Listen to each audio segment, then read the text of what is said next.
Section 7 of our Charter protects the right to life, liberty, and security of the person and not to be deprived of those rights except in accordance with the principles of fundamental justice. With respect to the first part of Section 7, the Supreme Court of Canada has recognized in a number of cases that healthcare has a profound impact on an individual's right to life, liberty, and security of the person. Section 7 protects the right of Canadians to refuse unwanted medical treatment and the right to make informed decisions regarding medical care for themselves and for their children. In order to actualize these rights and exercise informed consent, Canadians need access to high-quality, unbiased, evidence-based medical information. With respect to the second part of Section 7, both the government and public health are required to adhere to the principles of fundamental justice.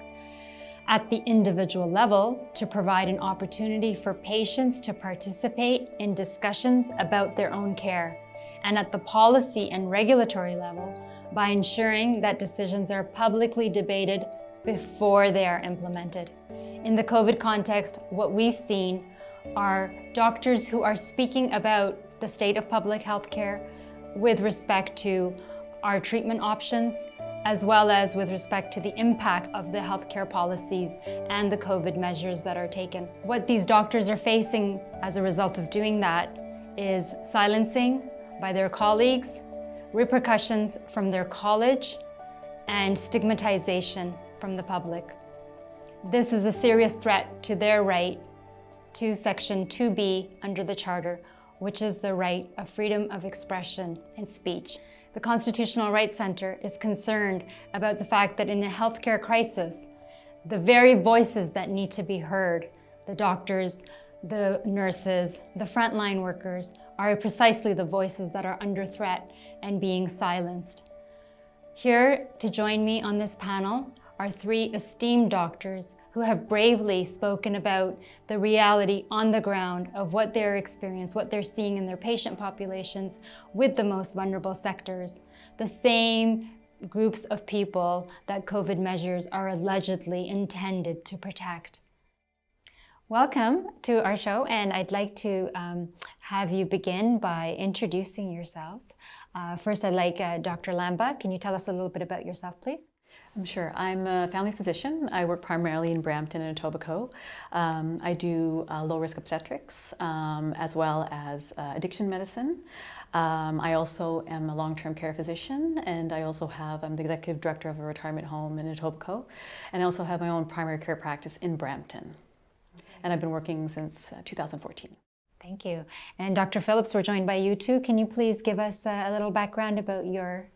Yeah, so I'm a family doctor by training, but I've recently moved up to Englehart, Ontario, where I work primarily in the emergency department, but also do hospitalist medicine as well.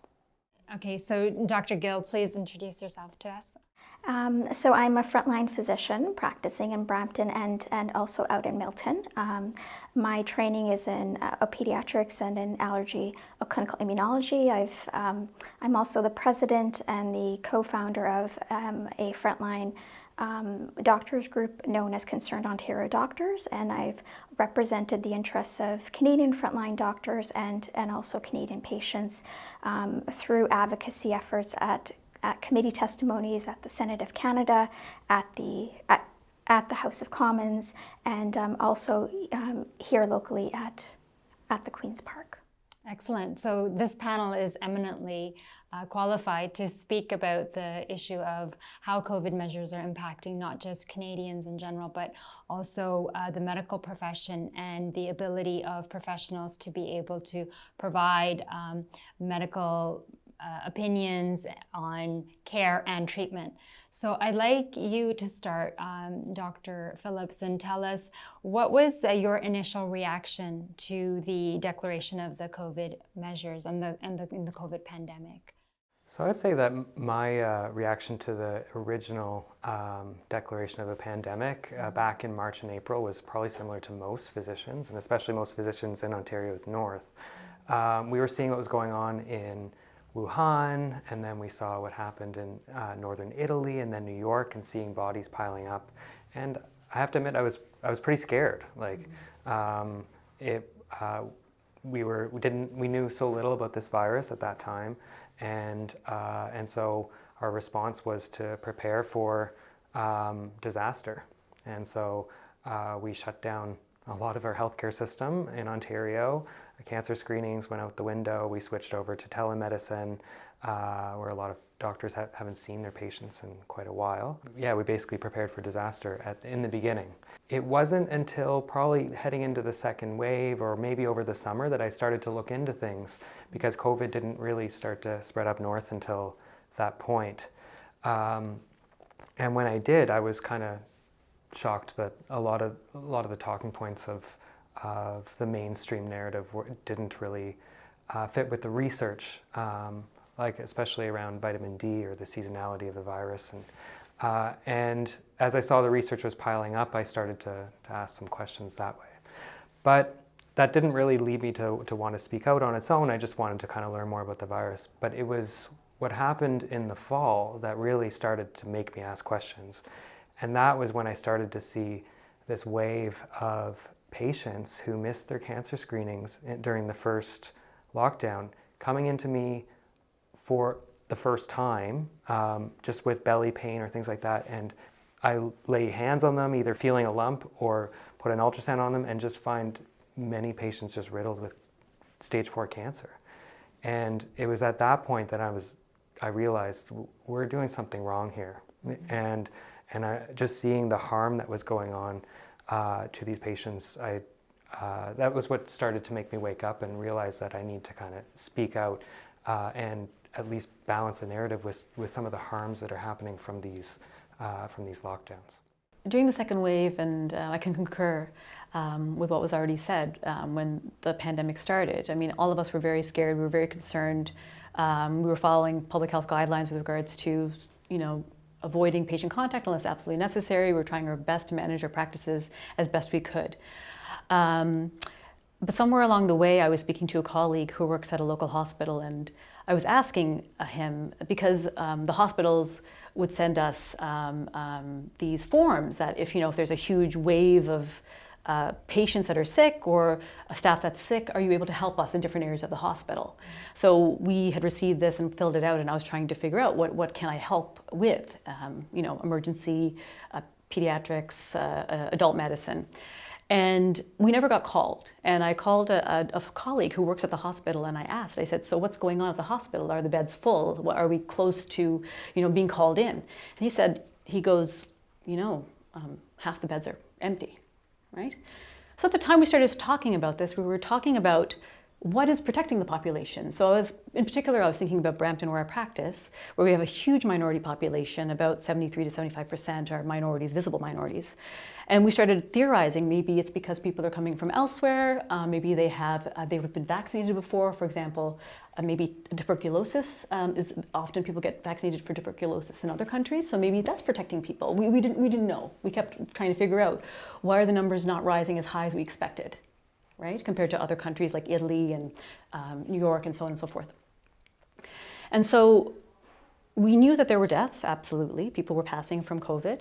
But the numbers didn't make sense to me, especially compared to other parts of the world, because people were saying there's going to be a huge rise here because it's an urban city and so on and so forth. But it didn't happen.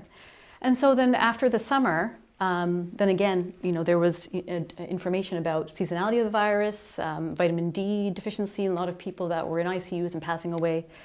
And so then I was looking for that pattern and also looking at the other literature that was coming out, other data. So it was at that time I'm thinking, this doesn't add up, especially when they started talking about locking down again. And that to me didn't make any sense at all. Because again, we knew the effects of the first lockdown. Where was the proof that the numbers were going up significantly enough that a lockdown would work? Because it was also shown lockdowns don't work either. Initially, just like the rest of my colleagues, there was a lot of fear, a fear of the unknown, a fear of the mortality that might come with this virus, a fear of the transmission of this virus, there was a lot of unknown initially, and I had initially supported a very short lockdown simply because of the unknowns. But then I started to read the peer-reviewed data that was coming out in published medical and scientific literature, and that was coming out of other countries, including other jurisdictions that had not done a lockdown, such as South Dakota, such as Belarus, such as Sweden. And they still had the same curve pattern that we did without a lockdown. They did not have increased mortality above their all-cause mortality despite not having a lockdown. I then started to compare through the literature the response of the various countries, and then I started to read the heartbreaking reports of the harms that were being caused by the lockdowns, the harms that the Western world's lockdowns were having, not only on the citizens within the Western world, but within the citizens of the developing world. And that was heartbreaking to read. And I wasn't seeing any of that being covered in our Canadian media. I wasn't seeing any of that being talked about by my colleagues.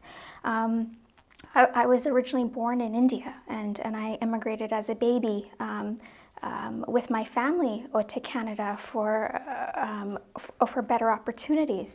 I was born in a small little village in India, and the very people being impacted by our lockdowns were people that came from such villages. And the UN reports were saying that 10,000 children were dying in the developing world due to starvation because of the developed world's lockdowns.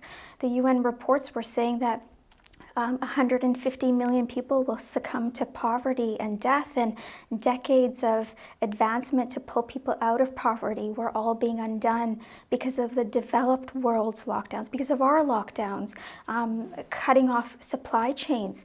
So there were all these harms, all these innocent children that were starving and dying, all these innocent people in the developing world that were facing consequences from our actions. And yet most of my colleagues weren't even conscious of this.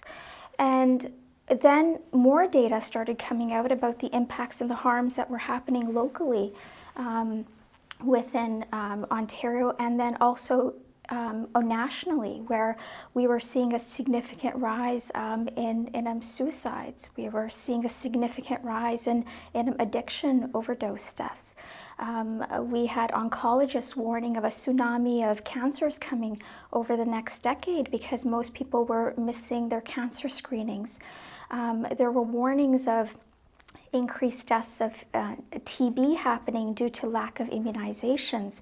There were reports of increased childhood illnesses happening that would normally be prevented by routine childhood immunizations because those children weren't showing up for their regular immunization appointments. There were concerns about sequelae from chronic disease such as heart disease and diabetes because people weren't showing up to the ER because of chest pain, because they were too afraid. And so the basic concept of public health is to look at all harms. And yet, despite all the new data that was coming out, months and months of peer-reviewed data, none of this was being put forth by our governments in terms of the policies. The policies weren't changing. The policies were still stuck with the subjective modeling that was done back in March. And what I found shocking is that going forward into the spring, into the summer, into the fall, our government still kept using subjective modeling when we already had at that point 10 months of hard real life data that was objective to be able to make informed evidence-based decisions on, and that wasn't happening. So that's where I became concerned, and I felt that we needed to have a broader conversation about all harms and about the impacts that our actions were having, not only within the Canadian population, but the harms that we were causing within the developing world due to our actions. Because the very first premise the practice of our profession is to first do no harm. So I thought that our actions were causing harm, and I felt that we needed to really pause and to evaluate what we were doing. So you all came to this conclusion that the harm that is being done is far more significant than the risks that we are, the messaging of the risk that we are getting from public health. In what forums did you raise your concerns, and how was the reaction? So I'm going to ask you first, Dr. Phillips, about how you went about sharing your concerns. I only started to speak out publicly relatively recently, maybe starting in December, and the medium that I chose was Twitter, just because I started to watch, just kind of seeing public reactions, seeing other figures on there who are speaking out, like Dr. Gill, and I have to admit, like, I was thinking about speaking out earlier, but it's pretty scary in the medical profession to start questioning the official narrative, especially when everybody seems to be on board with it. And so by starting to question, first I chose Twitter, and then I started to reach out to some others who offered to do interviews for me. So like with Bright Light News Media, I've done some interviews with them, and other figures that I have just kind of built a network through Twitter. Through the course of that, also spoken to my physician group. So I've sent out emails and position papers to the CEO of my hospital and to the local physicians as well, just so they weren't caught off guard when they saw that I'm speaking out publicly. And of the people who've responded to me, it's mostly been supportive. But I've heard from a lot of physicians that they know that there can be consequences, so they're not comfortable speaking publicly, but they do support what I'm at least some of the things that I'm speaking publicly about. Okay, so let's talk a little bit about the consequences.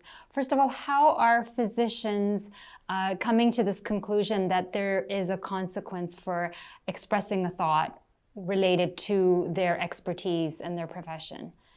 Can you talk a little bit about that, perhaps, Dr. Lamba? What I would say is, in our profession, we are very good at following the rules and thinking about the best for everybody, especially our patients. We all took the Hippocratic Oath. Again, it was already mentioned, the first is to do no harm. But also in our profession, we do the way that we are trained. We're trained as a group, we're trained to think a certain way, we are taught to look at evidence-based practice. But we also trust each other a lot. We're in a profession where there's a high stakes when it comes to our patient care and patient lives, and we do trust each other for that reason. If I'm assisting with a surgery and something goes wrong, and the surgeon tells me something goes wrong, I'm going to trust them and I'm going to do what they say. You're very dependent on each other to help each other, and I think that when we hear other doctors say certain things, we tend to believe them, and depending on what their positions are. So sometimes it's hard to kind of go your own way if you don't completely agree with a colleague.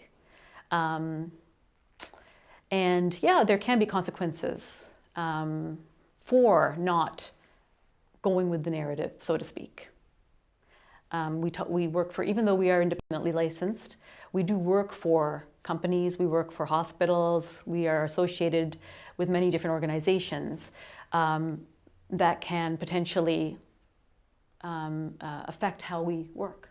Okay, so in the COVID context, how would you describe that working environment or that climate? It's very, as time goes on, I feel like it's more splintered. At the same time, I also feel like the vast majority is seeing through or seeing the data that's coming in. It's the policy and what we're seeing in terms of evidence-based data, they're not jiving at all. And again, what Dr. Gill had referred to in terms of looking at peer-reviewed articles and the data that's come out. I mean, it's been almost more than a year since we've known about COVID. Those policies, or that data, is not being applied to policy. It's very obvious at this point. And there's still many doctors who still believe that the policies which were originally started, so to speak, in March or April, they haven't changed much. There's a lot of people that still believe that those policies should still be in place. And the doctors that are trying to be more, trying to get the new data out there and trying to base the policies on that data, there's a lot of pushback. And you can tell us about that pushback. So I find that if you're willing to go with the narrative, with the media narrative, if you are calling for more draconian measures, like we've had colleagues call for martial law, we've had colleagues call for full lockdowns, zero COVID, etc. And it seems like the more draconian policies you advocate for, the more mainstream media coverage that you get. And there isn't public pushback to that. However, if you start pointing out the fact that it's not the virus that's unprecedented, but it's our response that's unprecedented, that a lockdown has never on such a large scale ever happened before in our history, that the Canadian and the World Health Organization's pandemic responses up until even 2019 never included a lockdown, that this is completely unprecedented. If you start mentioning things like that, there is significant pushback. If you even cite peer-reviewed literature showing studies published in, say, The Lancet, for example, that showed that the lockdowns do not reduce mortality, and you start citing other peer-reviewed literature that shows that over the next decade and two, we'll actually likely see significant increase in deaths due to all of the other non-COVID related chronic diseases that we're presently ignoring. Even the American Pediatric Society has warned of a generation that will be lost to illness due to significant anxiety, depression, educational harms seen within young children. So we're seeing all of that, but if you bring forward this, you're labeled a conspiracy theorist. Despite even citing peer-reviewed literature, if it goes against a dogma that's presented by the mainstream media, which is very fear-driven, there's an unwillingness to actually engage in debate. I've been trying since May to get colleagues to simply discuss all harms. I've been trying to have colleagues engage in a debate about the impacts that the lockdowns are having within communities that do not have the privilege of our profession. Mm-hmm. So we know that the lockdowns harm immigrant communities. We know that they harm people of color. We know that they harm the working class. We know that they harm the poor. We know that they harm people within the developing world. And it seems that within our profession, there's a significant disconnect. And there's an unwillingness to even engage in that debate. And there seems to be anger, mm-hmm. Even animosity, if you bring forward those concerns, which I find shocking, mm-hmm. Because we're supposed to be advocating for those that don't have a voice. We're supposed to be advocating for those that are vulnerable. Where I practice in Brampton, as Dr. Lamba mentioned, it's nearly 75% people of color. And it's mostly immigrant working class people, where oftentimes English isn't the first language. So how are a couple, a family where both of the parents work, supposed to be homeschooling through virtual schooling their child when their first language isn't English? Right, and so there's all of this happening, and there's significant pushback.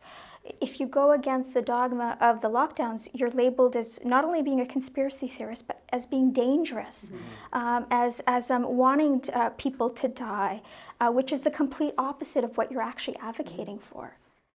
So talk to me about some of the reprisals that you've personally have faced, like some of the sanctions that you've experienced as a result of speaking what you know to be true and well researched and grounded in evidence. What has been the reaction? It's been shocking. It's been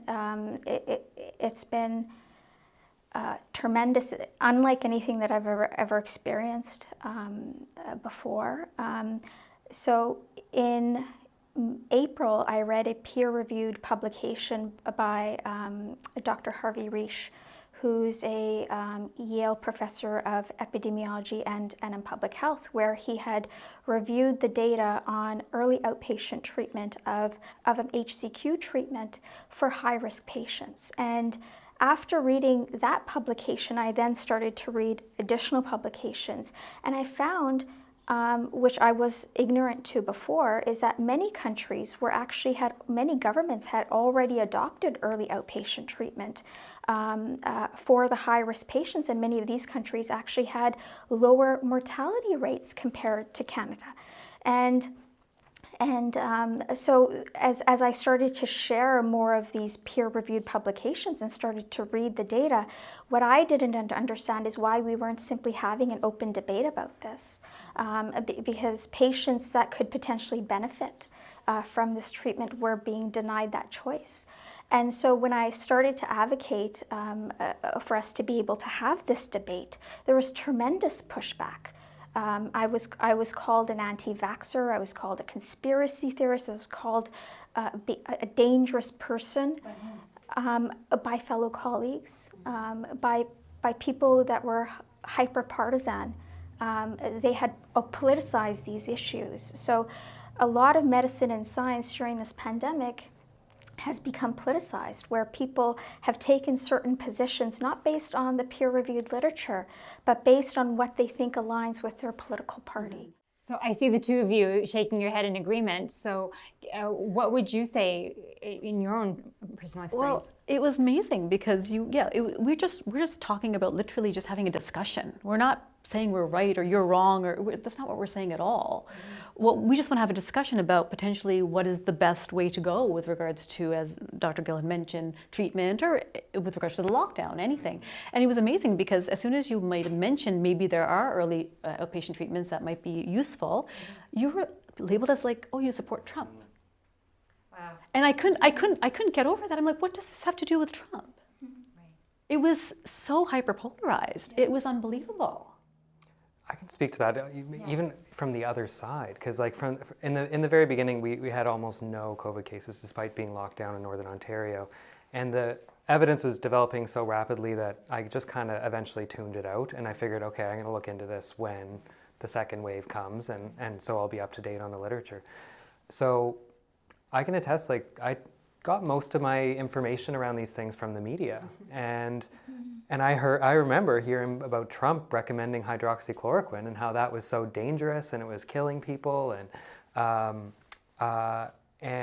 of that was based off just the media, and like also a Lancet publication that was withdrawn 2 weeks later because it was fraudulent, but that caught on in the medical community, and even the idea of even suggesting that we prescribe hydroxychloroquine for this was just unthinkable, and I kind of believed that.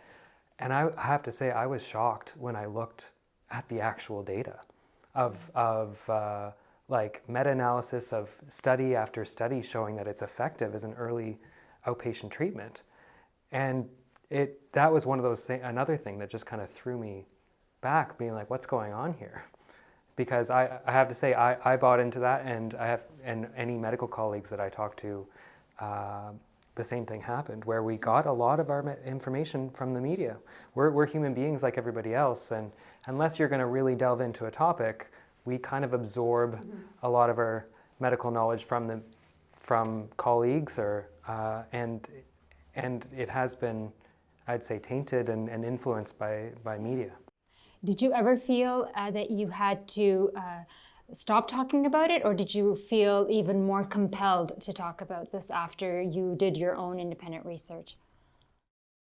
I have to say, like, at that point, I had already decided, after seeing all the harms that were coming into my emergency department, like I mentioned the cancers as just one of them, but the suicidal children, like that I was seeing in record numbers, people coming in with just dental infections every day, like major, like something that could have been fixed easily. They had facial cellulitis. I've seen some with infections that spread to their throat and can block off their airway, like things that were pre-penicillin type of diseases that were coming in because of the fear of coming into emerge, because everybody that I talk to is convinced that they're going to catch COVID if they came in there, and they might die from that. And so at that point, at least, I knew I needed to speak out on the lockdowns anyway. And so the more I delved into it, I felt like people need to be aware of this, that there's other options, there's treatments, there's so much research that is not being talked about, and not just one paper, right? This is paper after paper of study after study, and the meta-analysis, which is the compilation of the data, supports so many things like vitamin D, ivermectin, hydroxychloroquine as early outpatient treatment, and I was just shocked that it wasn't being even talked about. So in a health crisis, right, the people who are responsible for making policy decisions with respect to healthcare, like the public health officials, they would stand to benefit from hearing these voices. Is it because they already have read all this and they've decided to just dispense with it? Or do you think there's something else going on? Why is it that you haven't been consulted? Or because you belong to an organization that represents quite a number of physicians. So you would be one of those groups that are engaged in and very interested in this topic, and definitely have a lot to offer. I don't think any frontline physician has actually been consulted. Very early on, Concerned Ontario Doctors had actually written an open letter way back in April, and we then did a follow-up letter back in May. At that time, a lot of the things we were advocating for were simple things like PPE, etc., but it had mentioned many of the other aspects as well about the overall response, and there was no response back from the provincial government. Most of the voices that we hear from are from academics, and some of those academics are not necessarily people that are on the front lines, or that are speaking in terms of their lived experience or their observed shared experiences. What I find perplexing is during such a pandemic, if we're willing to basically shut down life as we know it, we're willing to shut down schools, we're willing to shut down and make businesses permanently closed, we're willing to shut down economies, we're willing to force people not to see their loved ones, we're willing to force people not to have funerals for their loved ones or see their loved ones at their time of death. Why are we not willing to also look at all aspects of health promotion, which is part of healthcare, which is a critical part of public health, is health promotion. From the peer-reviewed literature, we know that that obesity and that metabolic disease, such as type 2 diabetes, for example, these are significant risk factors for death amongst COVID patients. But we never ever hear a recommendation surrounding diet, surrounding exercise, surrounding health promotion coming from our public health officials. There's now significant data on vitamin D and vitamin D deficiency being a significant risk factor for people of color for COVID-19. And the data is quite substantial, which is similar to the data that we also knew from previous viruses, such as influenza, for example, which has a large body of data. And we know that vitamin D is actually essential for our overall immune responses. So in many countries, even the UK, for example, they're supplying free of charge vitamin D for the high-risk populations that are at risk of having a vitamin D deficiency. But so why isn't Canada doing that? Exactly. And this is something that we have brought up to the public health officials. And what's the response you get? There's never a response. Is there an invitation for consultation on COVID measures in general? No. Has there ever been any public forum where physicians and physician groups have been invited to comment on policies before they are announced, as we're seeing in press conferences? No, the exact opposite is happening, where physicians are being scared into self-censorship. Physicians are being scared into not sharing their opinions, into not sharing published data that goes against the political narrative. So let's talk about where that censorship is coming from. Do you see signs of censorship, and who are the agents of that censorship? I've had definitely messages from colleagues as well over social media or through emails and things like that where I've been called dangerous. And so that's part of that kind of conformity kind of culture that medicine has, and sometimes that has its benefits too, and things that if you're actually doing something really dangerous. But that's kind of where I've noted it. Like, I only recently began to speak out, so I haven't faced a lot of major institutional pushback or censorship that way. I feel that the majority of our colleagues are understanding what is happening, but I think there's an enormous amount of fear. And again, because we work, even though we do work in institutions that have the ability to reduce our hours or reduce our ability to get OR time or so on and so forth, right? So this is a true threat to our livelihood if we do speak out. But they've also, I've noted even in my own institution that the nurses are very aware that the college will go after them if they make social media posts that in any way call into question the public health measures or their opinion on any of the mainstream interventions. So they've been warned, and although I've had many conversations about these harms, because I see these harms every day from these lockdowns, and I talk to the nurses about them, and they're all very aware, but I can tell you that the nurses that I work with are scared of their college because they've made it very clear that they'll go after them. So let's talk about your complaint. You actually had a formal complaint filed. So without getting into the substance of the complaint, can you tell our audience about, what precipitated that, and what your reaction was as a result?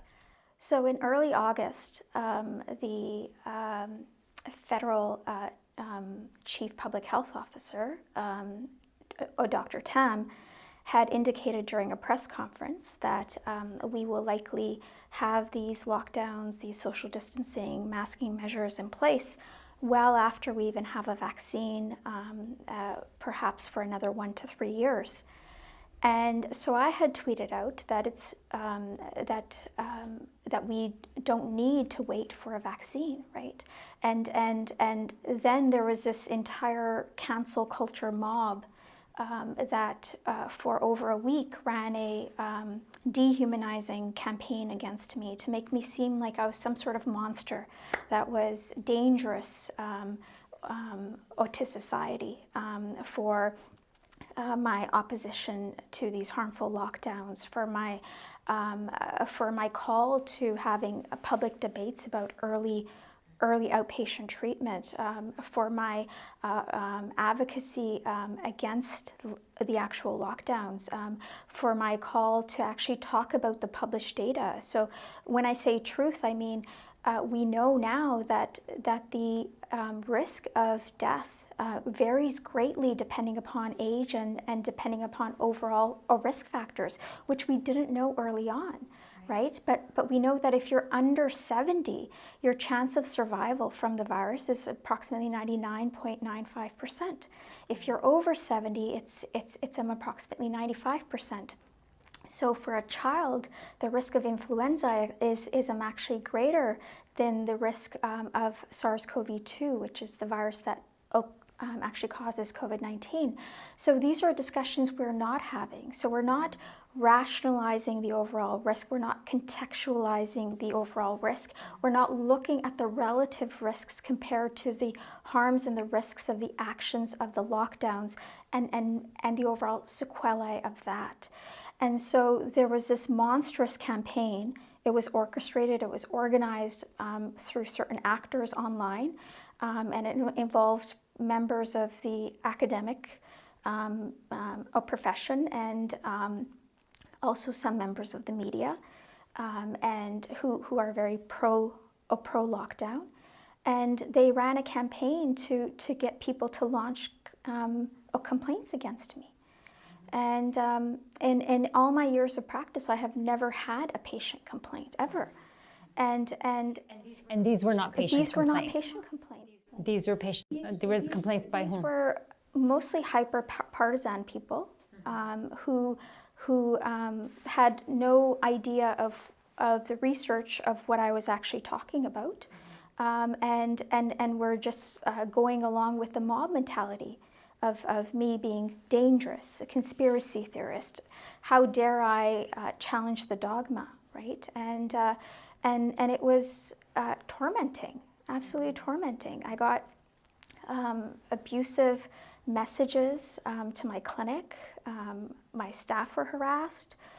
I was harassed. And I was vilified. I was made out to be some sort of monster, right? And it was the nihilistic sort of attitude that has been predominant within North America, where there's this dehumanizing conformity, right? And so if you don't conform, you must be some sort of monster.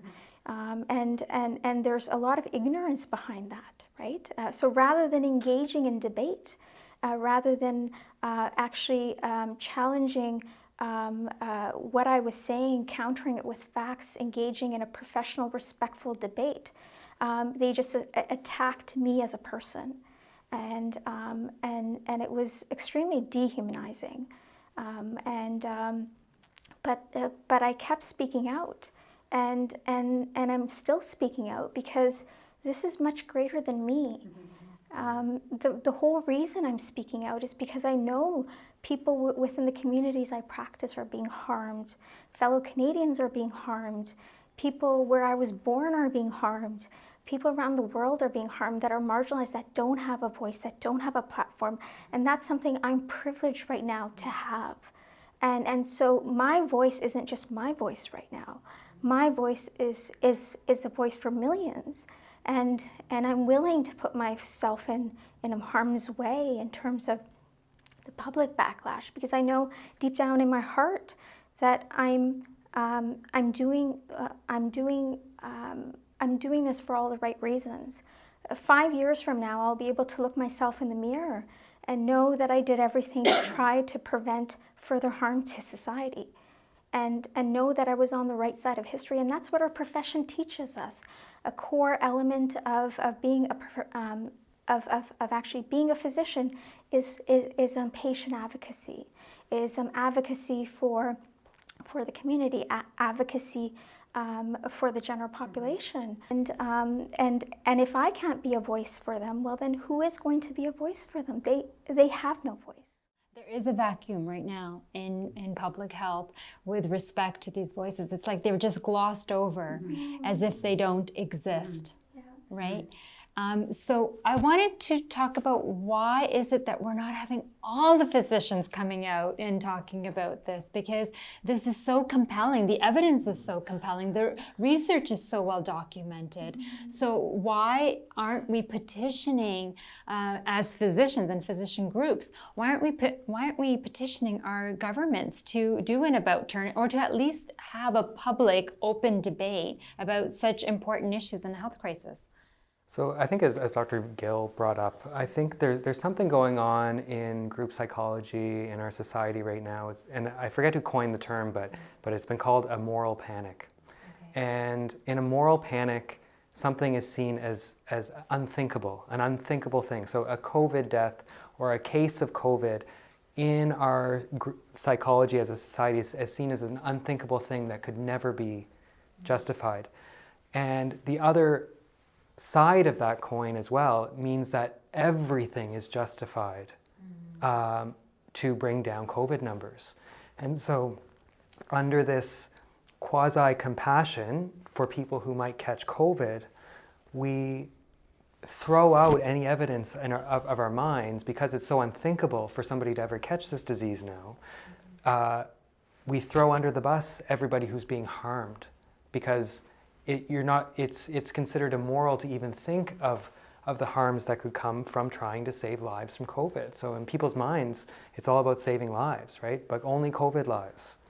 If you want to look at how scientific debate or medical debate usually works, you can look at our highways, right? So we have deaths every day from motor vehicle accidents.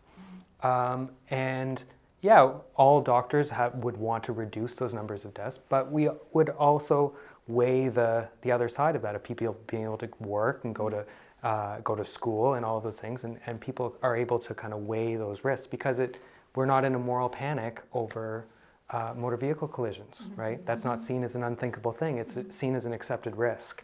But because of the fear and the moral panic that's been created around COVID, psychologically, it's just seen as unthinkable to even question anything that is being done to reduce COVID numbers.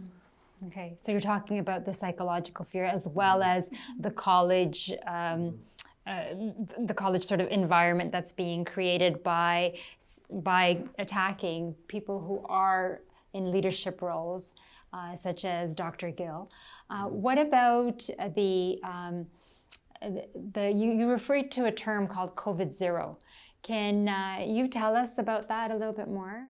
And there's a campaign, and it's happened in many countries to eradicate COVID, right? So the idea is we will accept anything and take on the most draconian measures possible to get rid of COVID. And I think in their minds that we just haven't locked down hard enough. What I find perplexing, though, is that advocacy group.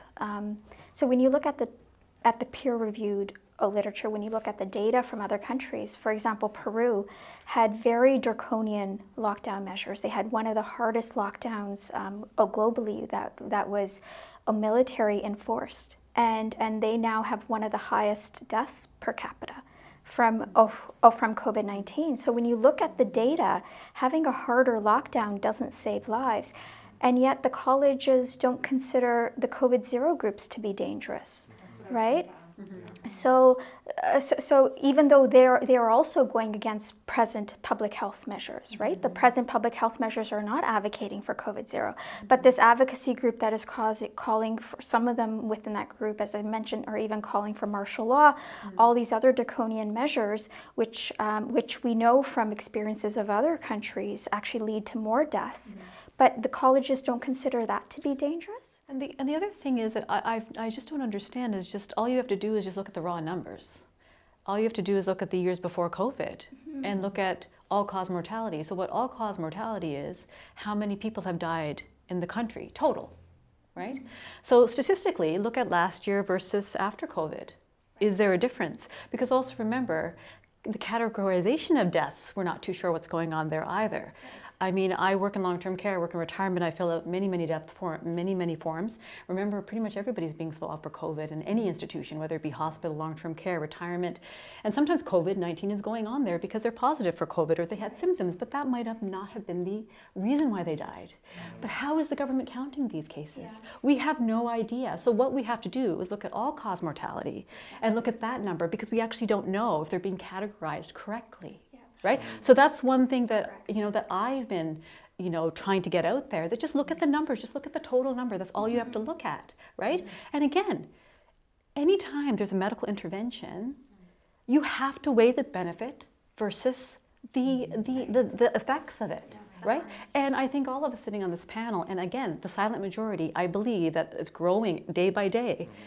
The harm of the lockdowns way outweighs the harms of COVID. People are going to pass from COVID, absolutely. But again, we all also know that it's seasonal. It's going to come back every year. Are we planning on locking down forever? Because COVID is not going to go anywhere. It's endemic. H1N1 didn't go anywhere. Swine flu didn't go anywhere. All of these viruses, the vaccination is in the flu vaccine every year. But they want to make COVID separate. When COVID, theoretically, could probably be included in the flu virus. We don't really know because nobody's having this discussion. And as Dr. Lamba mentioned, like that all-cause mortality data is so important to actually look at. So when you look at Sweden, for example, that didn't close down schools, so their schools remained open during the entire pandemic. For children under the age of 14, all their daycares remained open. All the businesses remained open. They had no mass lockdown. They had no mandatory masking. They had 0 deaths from COVID-19 within children. And there was no increased transmission found amongst teachers compared to the average of every other profession. And when you look at the all-cause mortality data for Sweden, it's actually no higher than their all-cause average mortality from the past decade, and it's comparable to actually 2015. And this is a country that didn't do any of the draconian measures that we have done. And yet we're not looking at that data. And then similarly, when you look at data from Health Canada or from Stats Canada in terms of COVID, in terms of all-cause mortality, Canada also hasn't had an increase in all-cause mortality deaths. So we need to start looking at the broader published data that we have rather than continuing to go with these subjective models, which are entirely dependent upon what measures you input. And then start having this broader discussion, which is so crucial. And one thing I wanted to say about long-term care, because most of the deaths are in long-term care. We can all agree to that. Again, we need to look at the numbers. We need to look at previous years. How many people have died and what have they died from? We need to look at, was it a viral illness or what was it, right? Because that's the only way we're going to know if COVID has actually increased the numbers or not. And as far as we know, they haven't. We haven't seen the data. So if the government could please provide us the raw data, we just want the numbers. And almost any citizen, you don't have to be a doctor, you just have to be able to read and do basic math. We can figure out, has the death rate gone up or not? That's what we need to know. And we want that data, we want to see it. And has there been a call for this data? What's the response been? Silence again. Similar in terms of various jurisdictions across the world define a COVID case very differently. So here in Ontario, the definition of a case changed in early August, where we started to even include people who are immune, who have IgG antibodies, as being a COVID case, which is appalling. Like you're considering someone who's immune as being a case. If someone is swabbed multiple times and comes up positive multiple times, they're counted as a new case each time. We know that there's significant limitations to the PCR testing that's being applied, and even the World Health Organization has come out with 2 statements. One is just recent as a couple of weeks ago, where they have sounded the alarm in terms of possibility of high false positives from high cycle thresholds, where according to the peer-reviewed literature, including some data that was published with co-authorship from the Public Health Agency of Canada, if you have high cycle thresholds significantly higher than 30, but even higher than 25, you can be a PCR positive case but not be infectious because you're picking up inactive remnants of the RNA virus. And so here in Ontario, according to the published paper from the Public Health Agency of Canada, Ontario labs are using cycle thresholds varying from about 38 to about 45. And now there's more and more peer-reviewed literature coming out showing that it's very unlikely to have a viable infectious virus culturable if you're using a PCR cycle threshold above 25, and definitely if you're using one above 30. So we're basing all of these parameters, all these draconian measures where we're taking away basic civil liberties, basic freedoms, fundamental freedoms that don't come from the government. These are our birthrights, and the government's role is to protect them, and they're being taken away based on flawed testing. And we're not even having discussions around that. When these questions are raised to government officials, again, there's silence, right? So these are discussions that need to be happening. These are debates that need to be happening. And if we're not going to have them now, when are we going to have them? In this climate, I don't think the purpose is to have them, if I could just give my opinion, because what I'm hearing from you is that there is a silencing that's happening, and then there's repercussions for those who break that silence, and then there's also a renewed climate of fear that is being propagated. So right now we're being told about a new strain. In your opinion, does that change anything you've said about this wealth of information you're describing about the harms of the lockdown? Does that change anything with respect to the new strain? I'd say it doesn't really. Coronaviruses are known to mutate frequently, and that's we've. It's the nature. Yeah, exactly. Yeah, and like the cold virus is the same story, right? It's the reason why they didn't even bother trying to get a vaccine for these before, because they mutate so often that it would be mostly useless. But so the fact that there's mutations was well known before. And is not really news. But in particular, the one that they're looking at, the B117, there is evidence that it is more infectious, but like slightly, and we don't really know entirely. A lot of this hasn't really panned out in really good, solid studies, and there's no evidence that it's significantly more harmful. Because if you look at the evolutionary pressures behind these coronavirus mutations, is they're going to mutate to be able to spread further, right? But they like their hosts to be alive, right? In order to propagate, right? So the longer you can live with it, the less likely, the more likely you are to pass it on. So they tend to become more infectious and less deadly with time. Right.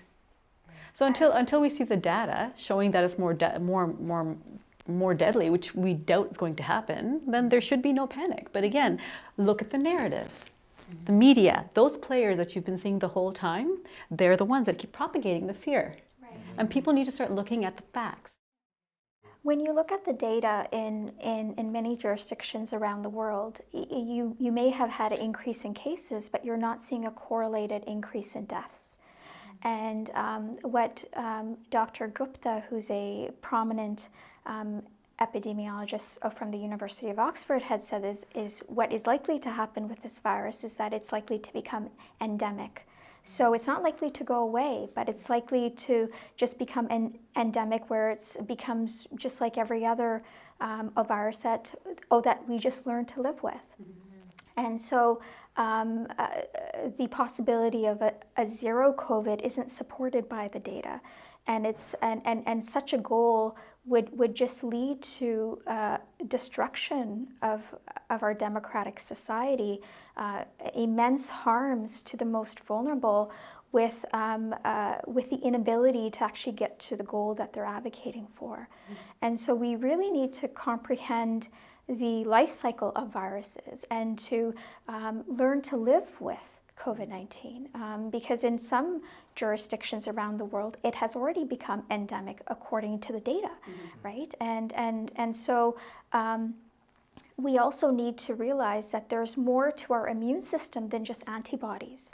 So oftentimes, even in the official government narratives, the immune system response is only talked about in terms of antibodies, but we have T cells.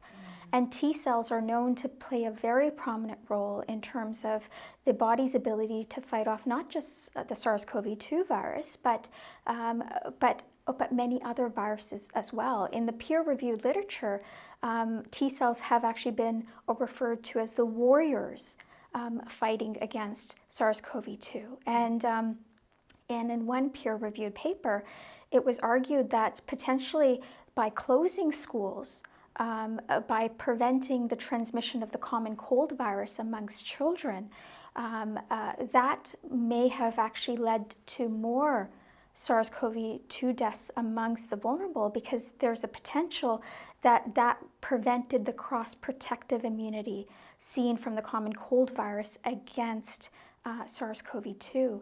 So we need to realize that on a more granular scale, there are other harms that are potentially happening from these lockdowns that we're not recognizing.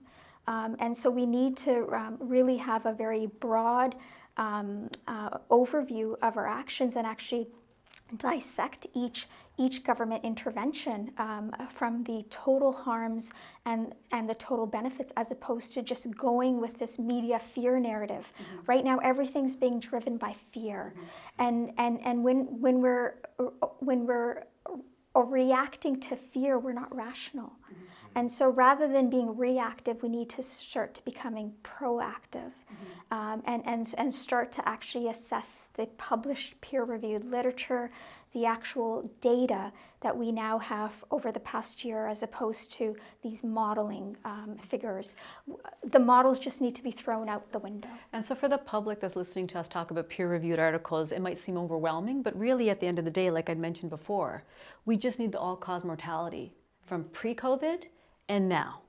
That's all we need. And all of us can see for ourselves. And all of us need to be proactive, not just academics, not just physicians, all of us. Because if we want to have any say in how our country is going to move forward, we have to become actively involved. Well, that's a great note to end on. Mm-hmm. I want to thank you all for joining us today, and for all the important work that you're doing to inform the public, and also to stand up for your own beliefs and your thoughts and your expressions. Thank you.